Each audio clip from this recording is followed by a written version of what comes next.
Irmãos, o tema da nossa conversa hoje, me parece que estava no convite, né? É a comunhão no Espírito Santo. A gente vai conversar sobre esse tema. Eu arrisquei ser um pouquinho mais atento em alguns pontos, que talvez tenha um cara um pouquinho mais de teologia, mas eu aposto em vocês que a gente vai se entender. Se eu falar alguma coisa que embolar o meio de campo, que levanta a mão, padre, tá ruim, né? E a gente toma outro rumo, né? Mas, vamos lá. Queria chamar a atenção de modo especial dos irmãos para a palavra comunhão. Nos anos 30, um grande homem de igreja, que muito tempo depois foi feito cardeal, chamado Henri de Lubac, ele escreveu um livro que se tornou muito importante, que traduzido para o português, o nome do livro seria mais ou menos esse. Eu acho que o livro não tem em português, mas traduzindo o título para o português, o título seria Catolicismo, as estruturas sociais do dogma. Vou traduzir o nome do livro de outra maneira. Catolicismo é a estrutura comunitária da nossa fé. Basicamente é isso que ele quis dizer. Qual é o argumento do livro? O então jovem padre de Lubac, que era um jesuíta, ele era muito estudioso e ele estudou muito as correntes de pensamento que no início do século XX, no final do século XIX, levaram ao fenômeno do ateísmo, da negação da crença na existência de Deus.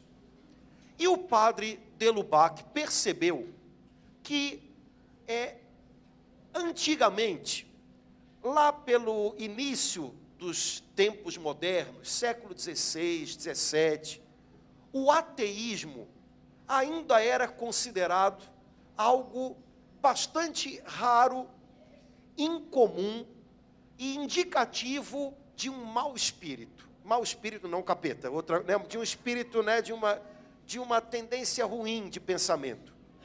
Mas no século XIX e no início do século XX, houve uma virada nessa história, de tal maneira que ele percebeu que a maioria dos grupos que de alguma maneira reivindicavam uma bandeira ateísta eram grupos que ao mesmo tempo pareciam se importar muito com o bem-estar do homem e com a construção de uma sociedade mais justa. Ele percebeu que do século XIX para cá, o ateísmo surgiu diante dos olhos de muita gente como uma grande tentação, porque ele parecia fazer parte de uma estrutura de pensamento de pessoas que estavam verdadeiramente preocupadas com a construção de uma nova sociedade com melhores valores. E ele percebeu que o cristianismo, como nós o vivíamos nos séculos XIX e início do século XX, e vou até me arriscar a dizer, como não deixamos de vivê-lo um pouquinho até hoje, o cristianismo tinha um problema no modo de confrontar essas ondas de pensamento que estavam se tornando muito fortes.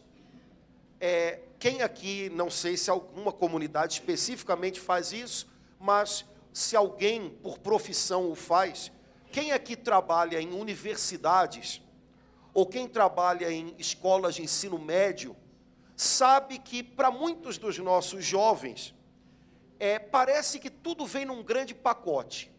Negar a existência de Deus, ter um olhar negativo sobre a religião e imaginar que, fazendo isso, a gente está dando passos também na direção de uma sociedade com valores mais igualitários, mais justos, etc. Se alguém aqui trabalha com jovens, não vai me deixar mentir, sabe que é um pouco isso mesmo. O padre de Lubac percebeu, nós cristãos, na nossa maneira de viver o cristianismo atual, temos um grande problema. E esse grande problema faz com que nós não consigamos apresentar o cristianismo como uma boa opção para aqueles que de verdade desejam se engajar na construção de uma sociedade mais justa, mais igual. E ele detectou o problema, percebendo que na cabeça da maioria dos cristãos do tempo dele, e aí eu vou dizer, eu acho que também no nosso, o cristianismo se reduziria a uma proposta de salvação muito individualista. Ou seja, ser cristão significa, eu acolhi Jesus na minha vida. Jesus está transformando a minha vida, como Ele me faz bem. E quando eu morrer, um dia eu vou para Jesus. Ok, tudo isso é muito bom. Mas o que o padre de Lubac dizia é que, nessa fala, a gente mostra como a nossa compreensão da salvação cristã se tornou uma compreensão reduzida a uma salvação do tipo individual. O que é ser salvo? É encontrar o meu Jesus. E quando você encontra o seu Jesus, o que ele faz? Ele me dá o céu para mim. E o padre de Lubac dizia, com esse tipo de mentalidade, que obviamente talvez não fosse tão consciente, mas com esse tipo de maneira de viver o cristianismo, nós perdemos de vista algo que é fundamental na vida cristã. Ninguém é cristão sozinho. Ninguém crê sozinho. Ninguém pode viver a fé sozinho. Portanto, é algo constitutivo do cristianismo viver em comunidade, viver juntos, viver em comunhão. É algo identitário do cristianismo, que nós vejamos a salvação que Jesus nos trouxe, não apenas como algo que me alcança individualmente, mas como algo que refaz os nossos relacionamentos entre nós a partir de um novo relacionamento com Deus. Até aqui me fiz entender ou não? Enrolei muito a cuca de vocês? Não? Vai bem. Continuando. Essas ideias do padre de Lubac chamaram a atenção de muita gente, e muitos outros teólogos, muitos outros pastores começaram a perceber que, de fato, o nosso cristianismo era muito marcado por preocupações de caráter individualista. Na antiguidade, um grande santo, um grande pensador, Santo Agostinho, costumava pesar a mão mais nos elementos individuais da salvação cristã. Se você dá uma olhadinha no modo como Santo Agostinho se preocupa em descrever a salvação que Jesus nos trouxe, por uma série de questões do tempo dele, porque muito do que ele escreveu, muito do que ele disse, tinha a ver com problemas que tinham que ser enfrentados no seu tempo. Você vai perceber que Santo Agostinho tem a tendência a falar da salvação de Deus, da graça de Deus, como ela age no indivíduo. Isso se tornou uma característica bem importante da nossa teologia ocidental. No século XVI, a reforma protestante, por conta do ambiente em que as coisas aconteceram e do modo como elas aconteceram, colocou mais pitadinhas nesse elemento. A preocupação de Lutero era dizer como a graça de Deus salva o pecador, justifica o pecador. Portanto, todas as nuances foram sempre, pelo menos as mais exploradas, foram sempre aquelas que tinham a ver com eu e Deus, Deus e eu. Se a gente pegar o Novo Testamento, a gente vai ver que a coisa é um pouco mais equilibrada. E é claro que eu e Deus é um assunto muito importante. Mas no Novo Testamento, assim como no Antigo, eu acho que o assunto fica melhor explicado não com eu e Deus, mas com nós e Deus. Ou então, Deus e nós. A fé cristã é uma fé sempre vivida em comunhão. E a salvação cristã, a salvação que nos foi trazida por Jesus Cristo, é uma salvação que reconfigura toda a criação, rejunta a criação que tinha sido espatifada, quebrada pelo pecado, de tal maneira que os livros do Novo Testamento falam que a grande obra de Cristo foi unificar o céu e a terra. Unificar quer dizer colocar de novo em comunhão, colocar de novo em contato. Esse caráter comunitário, esse caráter transformador do cristianismo, que envolve não só cada indivíduo, mas que faz com que o reino de Deus comece a fecundar a terra. Isso no Novo Testamento é bem marcante. E segundo o padre Delubá, que acho que ele não errou, isso foi perdido um pouquinho ao longo do tempo. Acho que os irmãos devem ter Bíblia, não em casa, mas aqui. Tem? Quem tem Bíblia, por caridade, pega a sua Bíblia. Primeiro, na carta aos Colossenses, queria chamar a atenção dos irmãos para duas passagens lindas. Carta aos Colossenses, que falam da salvação operada por Jesus Cristo. O que Jesus Cristo fez por nós no mistério da sua paixão, morte e ressurreição. Quais são os benefícios do Calvário para o mundo, para nós? Colossenses capítulo 1, versículo 15 e vai. Colossenses capítulo 1, versículo 15 em diante. Foi? Foi. Ah, que beleza. São rápidos. O apóstolo diz assim: Ele, o assunto é Cristo. Ele, Cristo, é a imagem do Deus invisível, o primogênito de toda criatura, porque em Cristo foram criadas todas as coisas, nos céus e na terra, as visíveis e as invisíveis, tronos, soberanias, principados, autoridades, tudo foi criado por Cristo e para Cristo. É antes de tudo, Ele é antes de tudo, e tudo subsiste nele, em Cristo. Cristo é a cabeça da igreja, que é o seu corpo.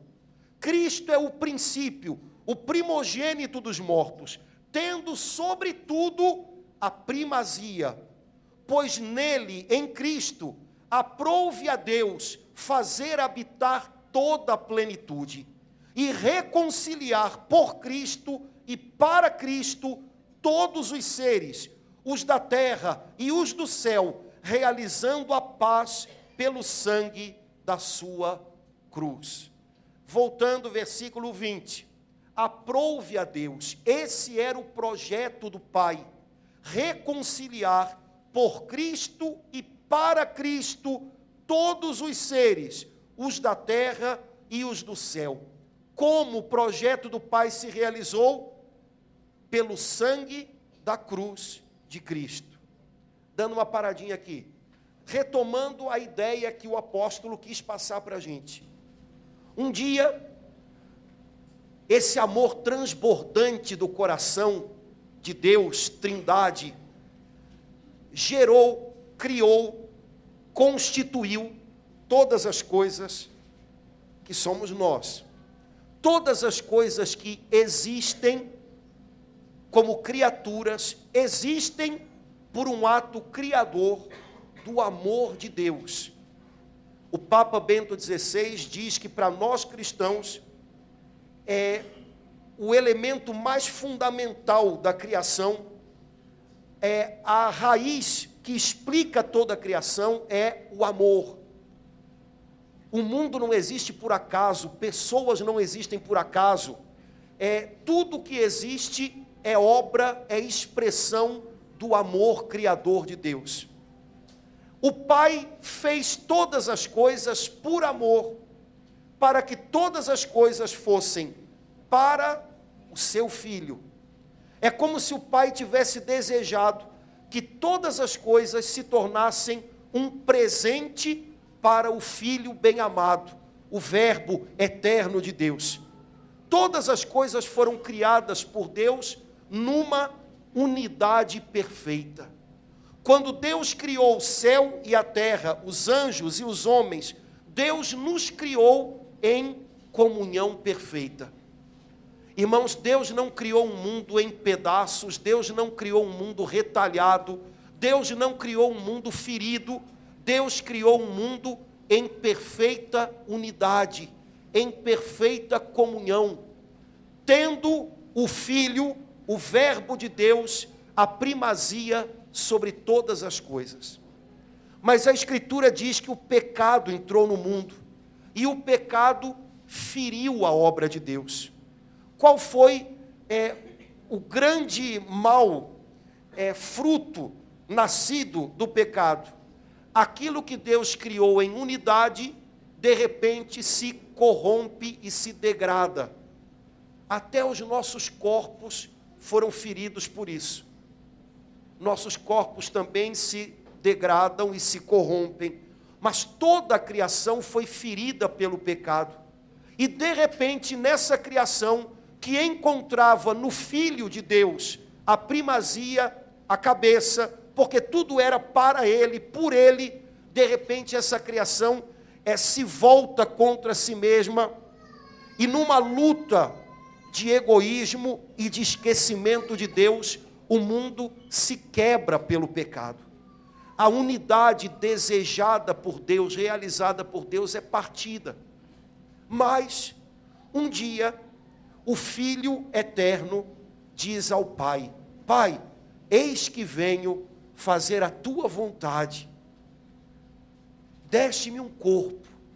E o Filho eterno de Deus se torna nosso irmão, homem como nós, com um propósito: reconciliar todas as coisas, reunir o que estava longe, unir de novo o que estava partido, quebrado pelo pecado.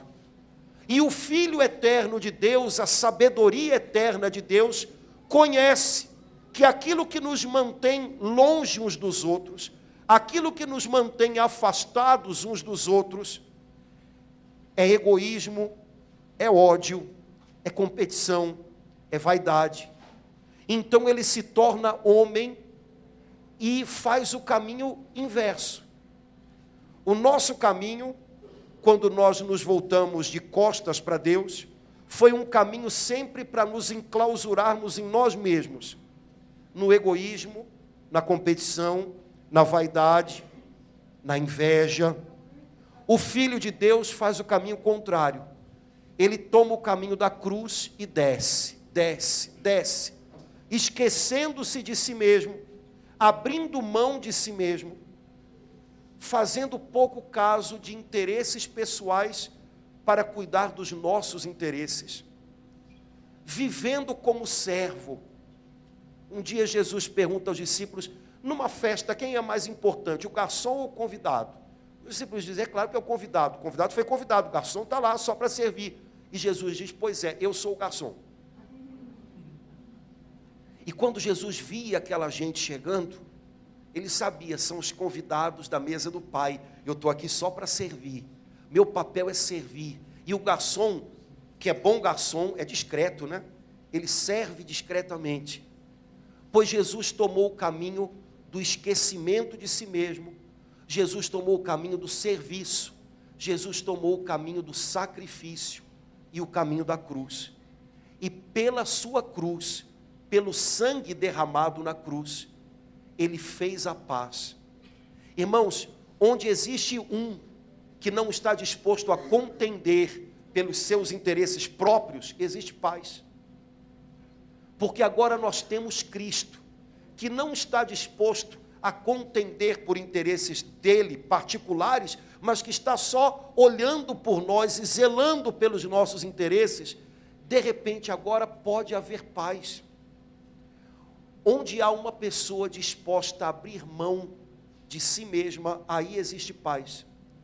E o nosso mundo pode ter paz, porque nós temos para sempre Cristo, que fez isso na cruz, pelo sacrifício de si, pelo esquecimento de si, ele fez a paz. Irmãos, a grande obra do Calvário se chama reconciliação, fazer as pazes, juntar de novo, unir de novo o que estava quebrado e distante. Veja, nós costumamos pensar na obra do Calvário de maneira mais individualista. O verniz que a gente passa é esse. Então, qual é a grande obra do Calvário? Eu fui lavado no sangue de Jesus, aleluia, estou salvo, beleza. É verdade. Mas se você der uma olhadinha nos trechos da palavra de Deus, qual é a grande obra do Calvário? Ele fez a paz pelo sangue da sua cruz. Ele reconciliou o céu e a terra.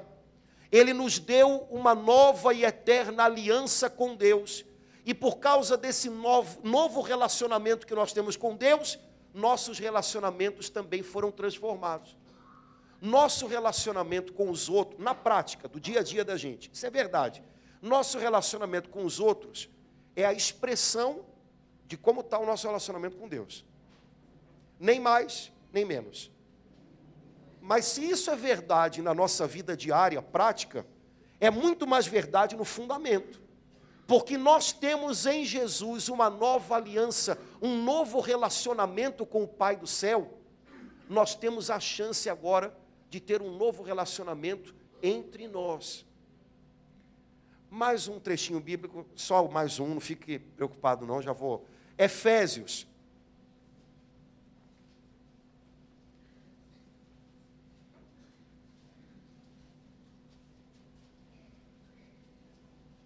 Capítulo 1. Efésios capítulo 1. Vai para o comecinho do capítulo. Esse negócio é lindo demais. É a carta mais bonita que tem no Novo Testamento. Efésios, eu acho. Efésios. O padre Raniero Cantalamessa tem um comentário à carta aos Efésios, fininho. Se eu não me engano, foi traduzido pelas edições Loyola. Se você pedir pela internet, chega. Uma beleza. Efésios capítulo 1.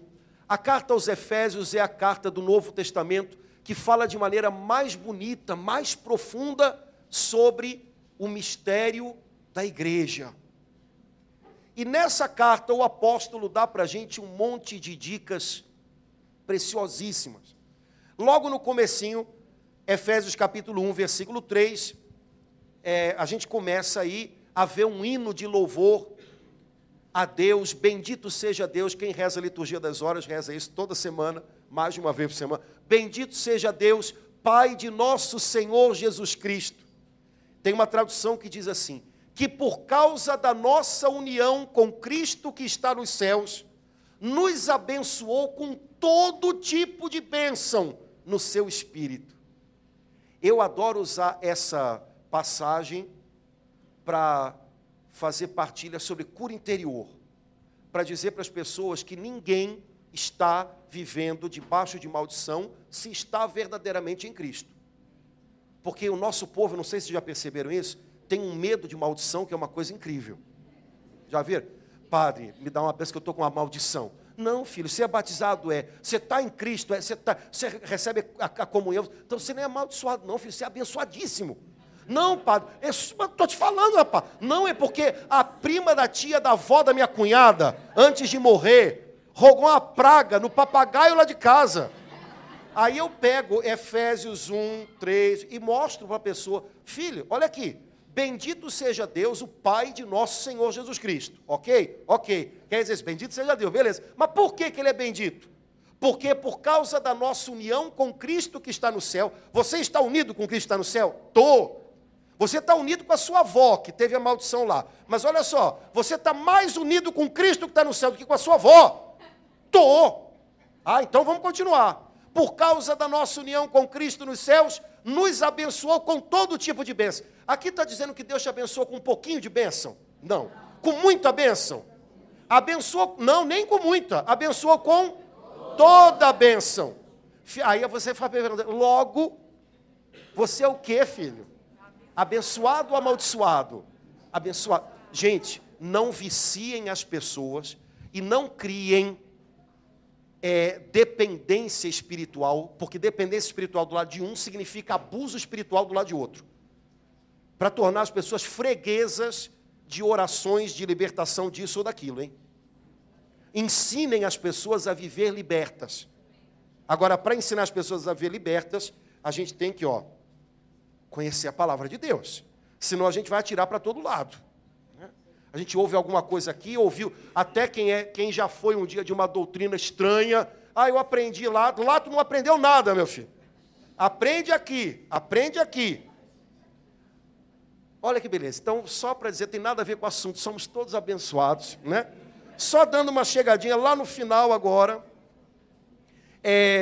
versículo 7, olha que beleza. É pelo sangue de Cristo que temos a redenção, a remissão dos pecados, segundo a riqueza da sua graça, que o Pai derramou profusamente sobre nós, infundindo-nos toda a sabedoria e inteligência, dando-nos a conhecer o mistério da sua vontade, conforme decisão prévia que lhe aprouve tomar. Bom, primeira coisa, pelo sangue de Cristo temos redenção, remissão dos pecados. Dimensão individual da salvação. Quando eu creio em Jesus e confio no seu perdão, Ele me dá o seu perdão. Mas, versículo logo embaixo, versículo 9, aí se diz que Deus tem uma vontade misteriosa. E qual é essa vontade? Versículo 10. Para levar o tempo à sua plenitude. A vontade do Pai é a vontade de, em Cristo, encabeçar todas as coisas, as que estão nos céus e as que estão na terra. Vou dizer de outra maneira, a vontade do Pai é que Cristo esteja como cabeça e todas as coisas se ordenem debaixo de Cristo. E tendo Cristo como cabeça, cada coisa vai para o seu lugar. E tendo Cristo como cabeça, tudo está junto como seu corpo. Ele é a cabeça da igreja, que é seu corpo. Irmãos, então isso significa que a igreja é esse mistério no qual nós encontramos Cristo como cabeça e todas as outras coisas e nós arrumados, cada um no seu lugar, em unidade, em comunhão. O propósito de Deus é que no fim de todas as coisas, Cristo seja entronizado como cabeça e todas as coisas encontrem em Cristo a sua unidade. Ora, a igreja é o lugar onde isso começou já a acontecer. Quando começou o Concílio Vaticano II, não sei se alguém já estava vivo, porque isso foi há 50 anos atrás, então nenhum de nós quase estava aqui, aí já, né? Quando começou o Concílio Vaticano II, se percebeu que o grande trabalho que o concílio deveria fazer era repensar o que é a igreja, qual a sua missão, como ela pode realizá-la melhor nesse tempo, nesse mundo. E então, primeira coisa interessante, o grande trabalho do concílio era repensar o que é a igreja, qual a sua missão, como ela pode realizá-la nesse mundo. Primeiro documento do concílio que saiu, sabe qual foi? Foi o documento sobre liturgia. Mas espera aí, para pensar sobre a igreja, qual é a sua missão, como cumpri-la melhor. E o primeiro documento foi sobre liturgia? Foi. Não era para ter sido, mas foi.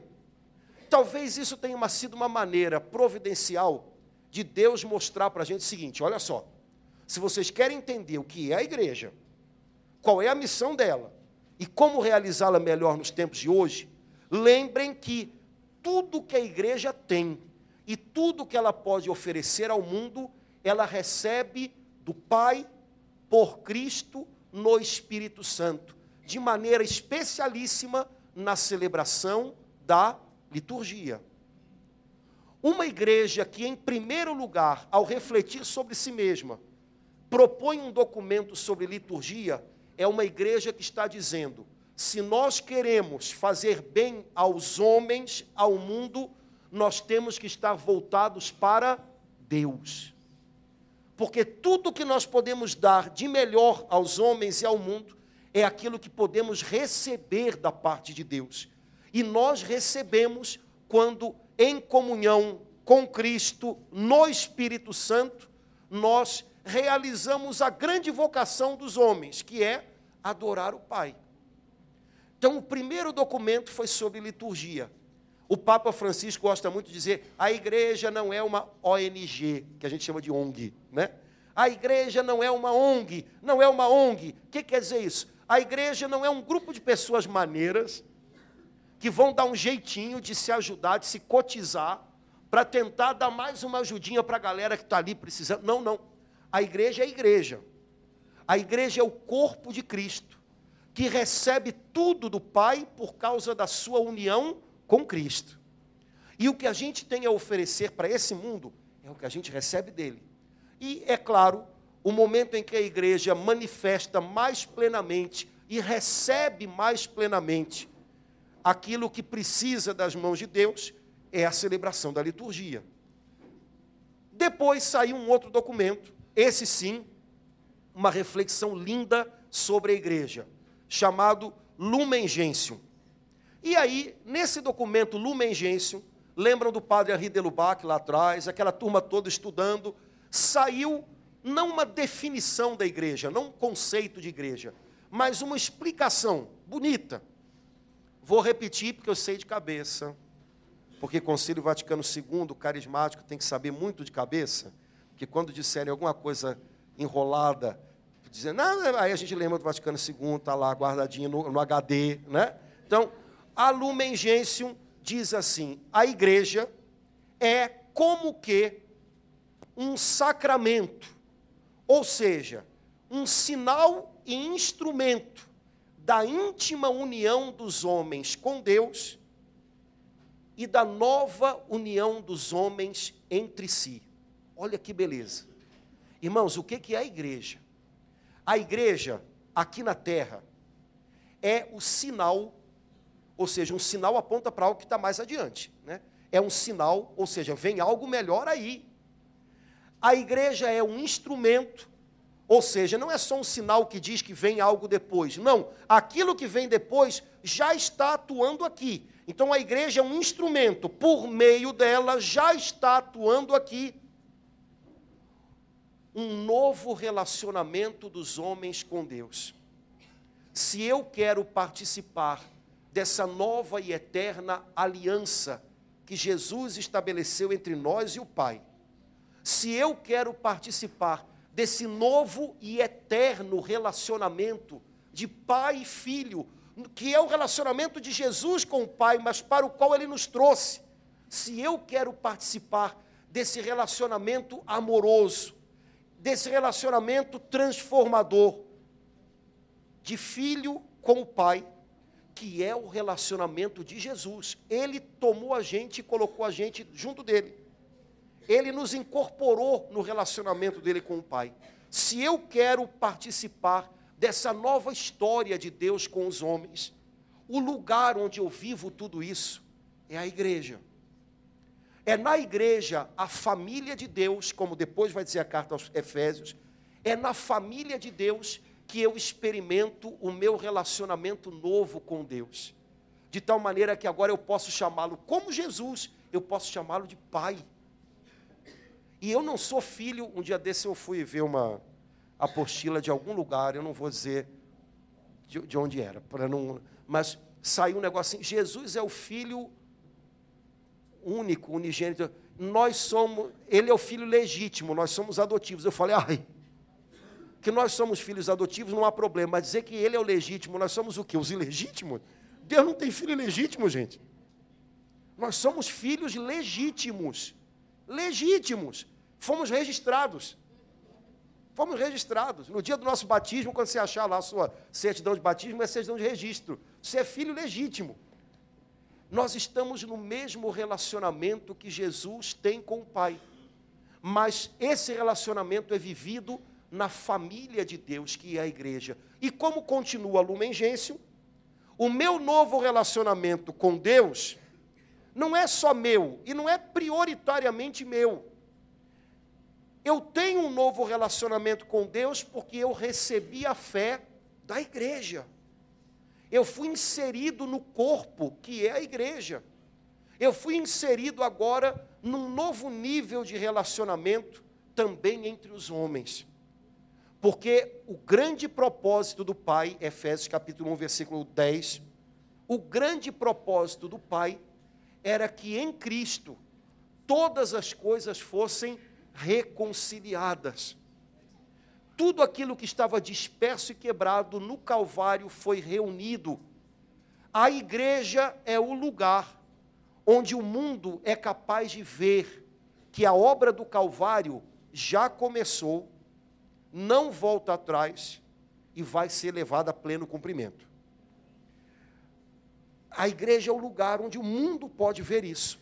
Por isso Jesus diz, Pai, que aqueles que creem sejam um, para que o mundo creia. O mundo deve olhar para a igreja e ver o que Jesus fez no Calvário funcionou. Ele está reunindo, ele está reconciliando, ele está derramando perdão, e um perdão que faz reencontrar gente de tanta nação, de tanta língua, de tanto povo diferente, gente que antes brigava entre si.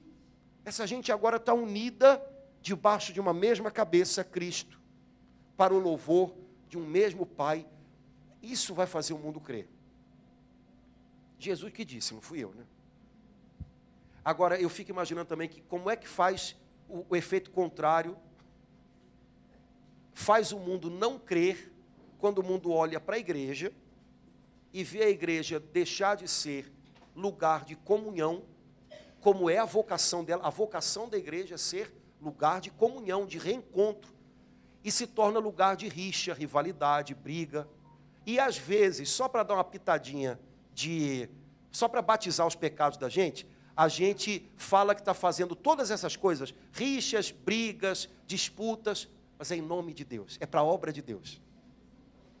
A gente batiza o que não dá para batizar, né, gente? Dá para batizar pecador, pecado não dá. Pecado não dá. Mas a gente batiza, a gente diz que quando a gente fala mal uns dos outros, eu não estou falando mal. Eu estou salvaguardando o depósito. Quando a gente compete, a gente não vai nas coisas uns dos outros. Não, é porque não é que não me interessa. É que eu estou aqui. Deus me colocou aqui. Sim, Ele te colocou aí para você viver como? Caramujo. Que conversa é essa? Gente, eu me fiz entender até aqui? Tá, agora eu vou pegar no pé. Tá?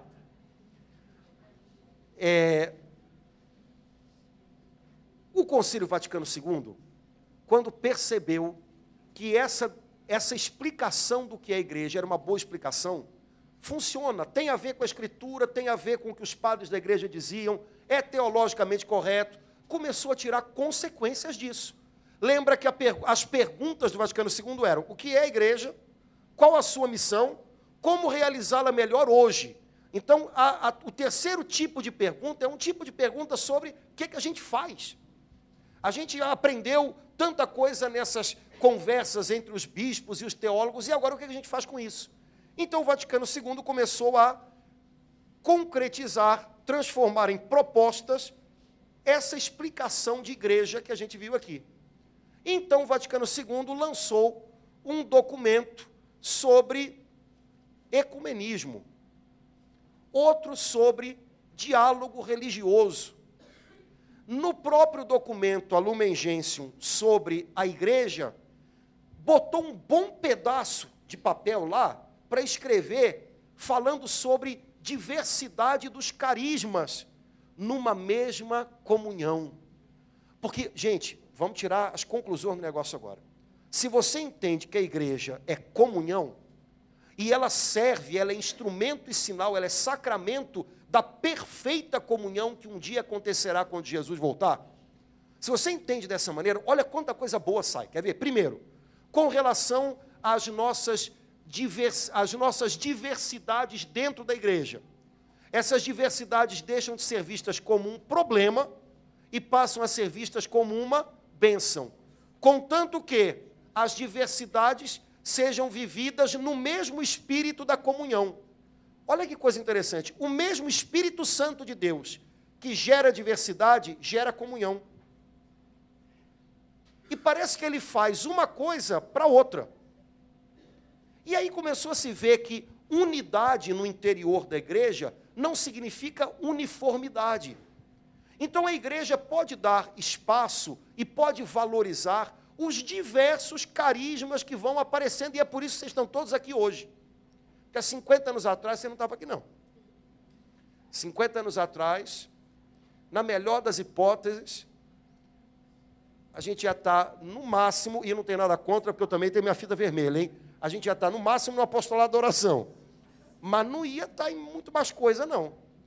Essa liberalidade para permitir que se usem os carismas, isso é fruto de uma igreja confiante no poder do Espírito Santo que gera, ao mesmo tempo, diversidade e comunhão. E parece que ele faz uma coisa pela outra. Em que sentido? Ninguém tem todos os carismas. Fiquem tranquilos com isso. Se alguém um dia cobrar de vocês, vocês tinham todos os carismas, cada um, você fala assim, meu filho, nem São Paulo teve, não vou ser eu que vou ter. Ninguém. Aliás, o dia que aparecer uma pessoa com todos os carismas, vocês mandam ela embora. Porque essa pessoa não precisa de comunidade. Não é? Por que Deus não dá todos os carismas para cada um? Porque os que eu tenho, eu vou perceber que vão ser para servir a minha irmã, porque ela tem outros, ela não tem os que eu tenho. Mas aí eu vou olhar para ela e vou ver que ela tem carismas que eu não tenho. Aí eu fico com inveja. Não, aí eu fico feliz, por quê? Porque os carismas que ela tem são para mim. Santo Agostinho, que eu falei que pegou mais pesado na parte individual da salvação, ele tem um texto lindíssimo falando sobre isso. Os carismas que há no meu irmão, eu fico feliz que haja nele, porque eu sei que Deus deu para ele, para mim, para servir a mim. Então parece que o mesmo Espírito Santo que opera a diversidade, faz isso para operar unidade, porque ele faz a gente precisar uns dos outros.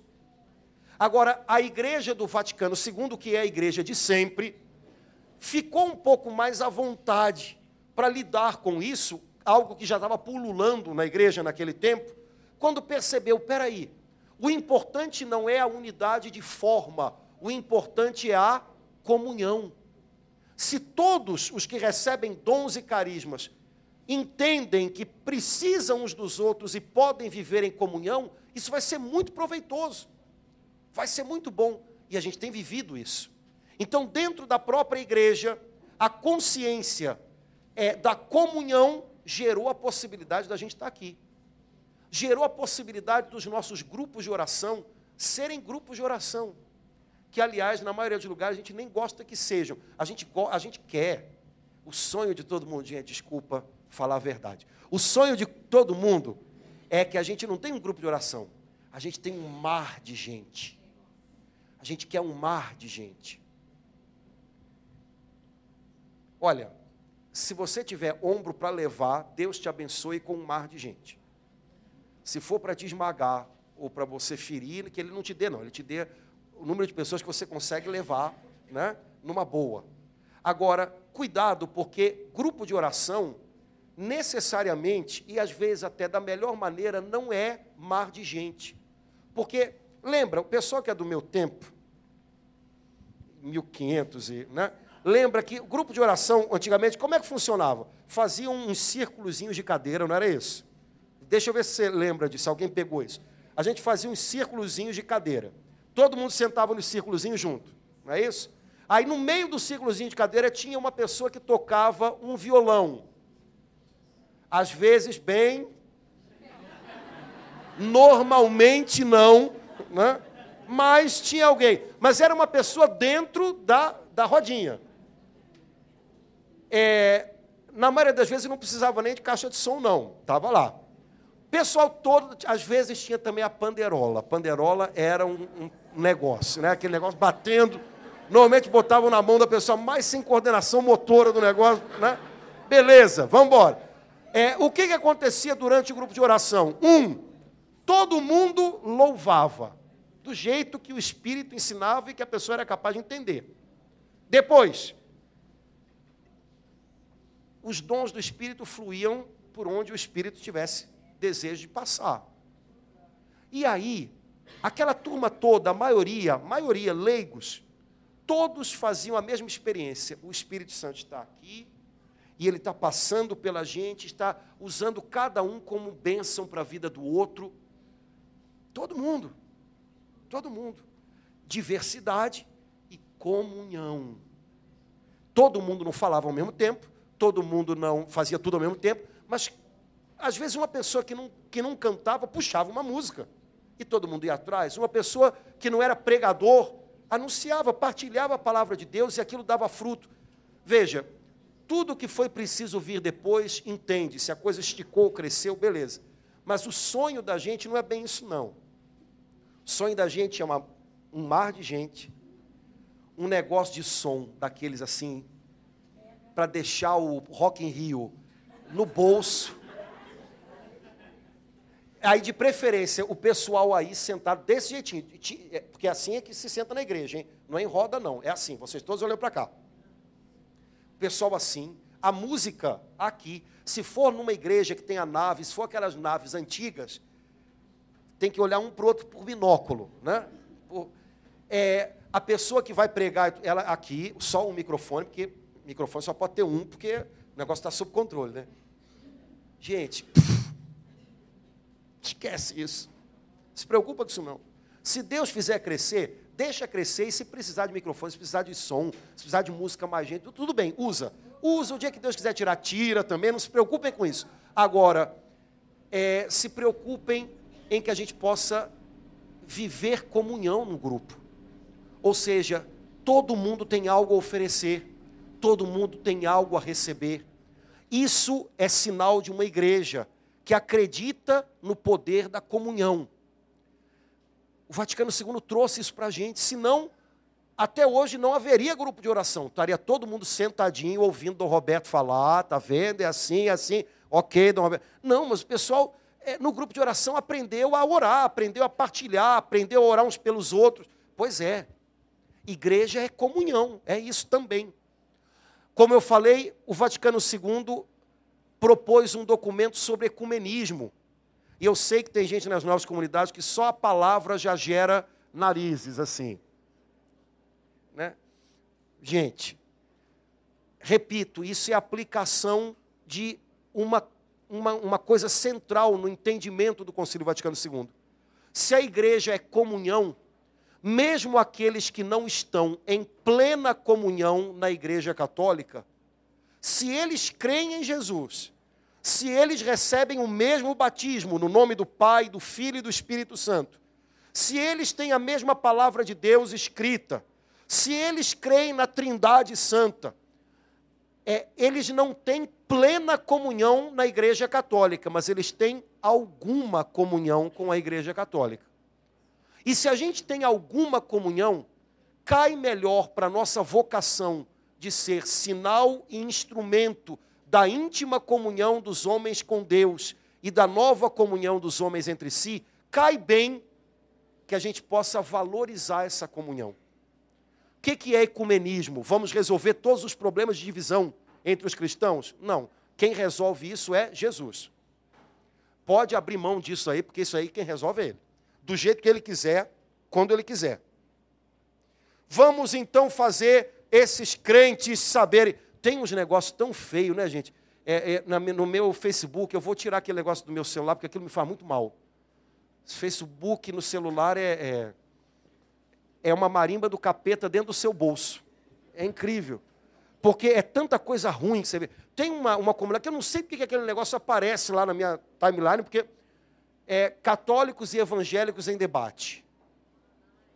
Gente, se eu não fosse cristão e visse aquilo, eu não ia ser nem mas não ia ser nem evangélico, nem católico. Não ia ser nada. Porque é um negócio, o pessoal só não se chama de bonito. O resto, porque a gente também escolhe, né? A gente sabe porque nós somos pessoas finas, somos ungidas e cheias do Espírito Santo. Então a gente não xinga, a gente chama de herege, a gente chama de pessoa que não tem mãe, a gente não xinga, a gente só fala as verdades, né? Gente, o mesmo que xinga um palavrão é o que bota na internet um herege, um não sei o quê. A raiva é a mesma. A incapacidade de reconhecer algo de bom que possa haver no outro é a mesma. Só o palavreado é que foi mais técnico, né? Porque, por exemplo, pode me xingar do que se me chamar de herege me ofende muito mais. Pode xingar a minha família toda, minha mãe me xinga. Agora, me chamou de herege, vai me doer muito mais, porque eu sei qual é o peso que isso tem. Então é complicado, né? Ecumenismo não significa resolver todos os problemas da unidade entre os cristãos. Quem resolve isso é Jesus, está na conta dele. Ecumenismo significa no nosso espaçozinho nessa igreja, que é mistério de comunhão, a gente lembrar aqueles que são cristãos, mesmo que não estejam em plena comunhão na igreja católica. O que configura plena comunhão na igreja católica? Vocês sabem?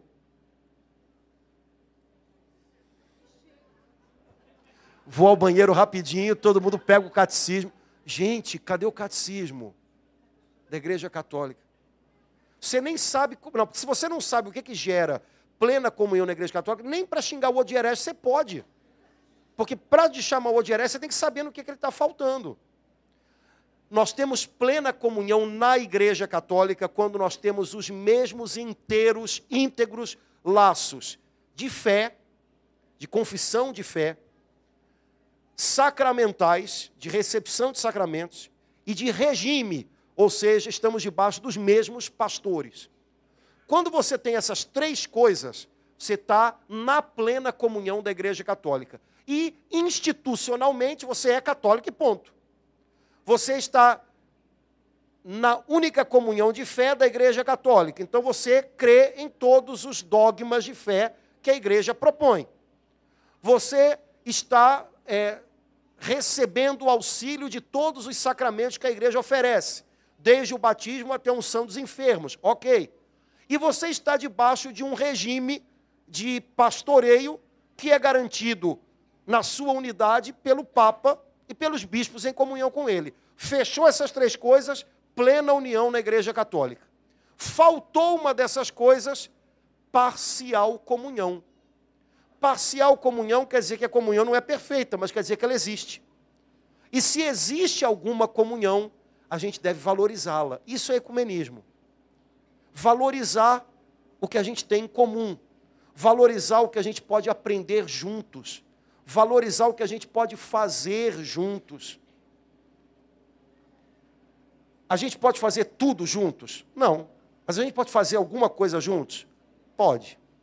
A gente acredita em tudo junto? Não. Mas a gente acredita em muitas coisas junto? Acredito. E por aí vai. Você vai tornar isso uma prática de alguma maneira? Bom, se o seu pastor, que no caso nosso católico é o bispo, incentiva isso. Se no território onde a sua comunidade está, o pároco é ciente e incentiva isso, até pode ser que a sua comunidade possa dar uma ajuda concreta. Caso contrário, porque quando o assunto é unidade dos cristãos, os leigos não devem e não podem fazer isso por conta própria. Né? O bispo e os seus auxiliares, os presbíteros, é que em primeiro lugar tem que tomar conta disso.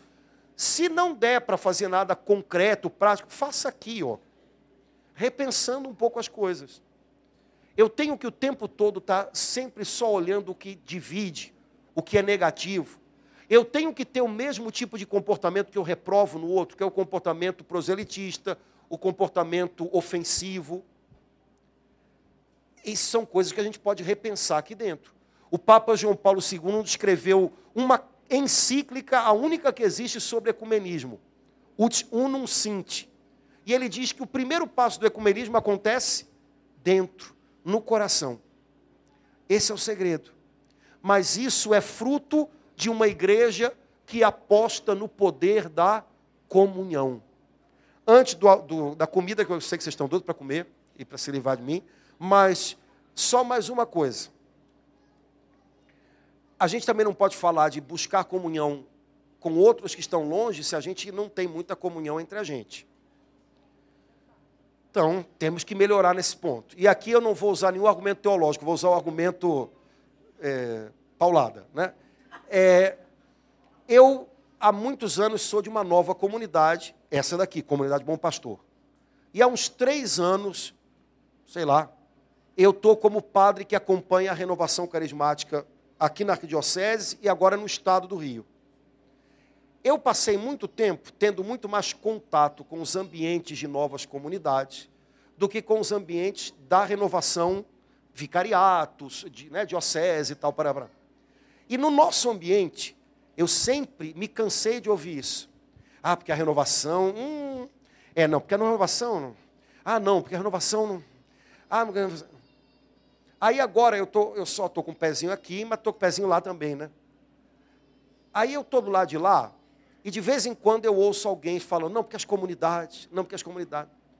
Mas olha, o que eu estou aprendendo disso tudo? Dos dois lados temos problemas, porque não importa qual a cor da camisa que vista, é gente, é tudo igual. Então a gente pode usar camisa, a gente pode fazer, aliás, é uma coisa que a gente logo gosta de fazer, é ficar diferente. Ficar diferente. Né? A gente pode fazer um monte de coisa, mas gente, olha só,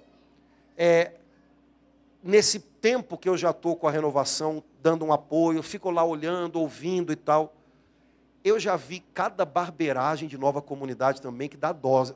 Olha, eu fico até com cara de tacho.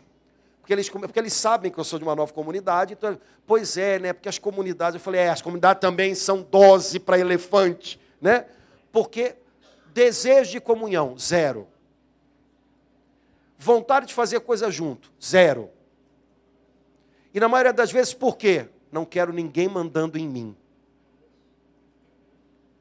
Seja na renovação, como nas comunidades. Se nós temos um problema com uma coisa chamada obediência, nós temos que voltar para casa porque nós estamos falhando no básico, que é na nossa vida cristã. E se a gente pensa que a gente vai mudar alguma coisa na igreja, sem ter mudado isso dentro da gente, eu não dou mais 5 anos, 10 anos, só a comunidade, ninguém nem vai mais lembrar dela. Porque não mudou nada, não trouxe nada de vivo. Foi só mais uma gaveta na igreja. E olha que hoje tem muitas, hein? Tem lugar para tudo. Gaveta, gaveta, gaveta. Irmãos, vamos tomar cuidado com isso. A renovação tem limitações, tem problemas? Tem. Nós todos também temos. Nossa tarefa é reconhecer todos os defeitos que há nos outros e usar isso como apologia para a gente. Nossa tarefa qual é? Estender a mão. Podemos ajudar? Não é um podemos ajudar interesseiro, né? Podemos ajudar, contanto que vocês depois sabem que vão estar devendo alguma coisa? Não. A gente quer ajudar vocês. A gente quer servir vocês. Irmãos, Deus nos livre, mas há tanto espírito de partido entre a gente. E a gente só quer fazer coisas junto quando a gente puder mostrar que também está lá. Tem que ter uma plaquinha também com o nome da gente. Eu estou falando alguma mentira? A gente só quer ajudar se a gente puder depois dizer para alguém, olha, a nossa comunidade fez, a nossa comunidade está ajudando. A nossa comunidade nada, gente. Deixa Deus fazer.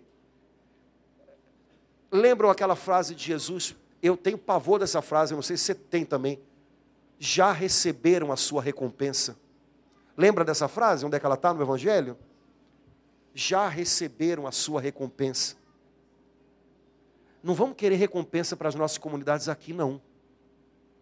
Porque se a gente receber aqui, não tem outra depois. A recompensa que a gente busca é eterna. Aqui a gente busca servir.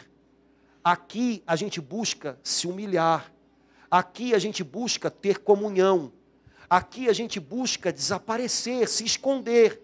A recompensa é lá. Senão, no meio desse caminho, a gente pode se perder nas coisas mais bonitas. Uma pessoa que se perde no meio de coisa feia, ela se perde, mas de repente ela vê, nossa, estou no meio de umas coisas. Uma pessoa que se perde no meio das coisas bonitas, ela nem nota que está se perdendo.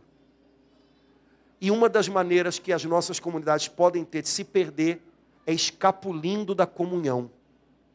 Não vamos escapulir, vamos crescer na comunhão. Uma comunidade está podendo ajudar a outra, ajuda.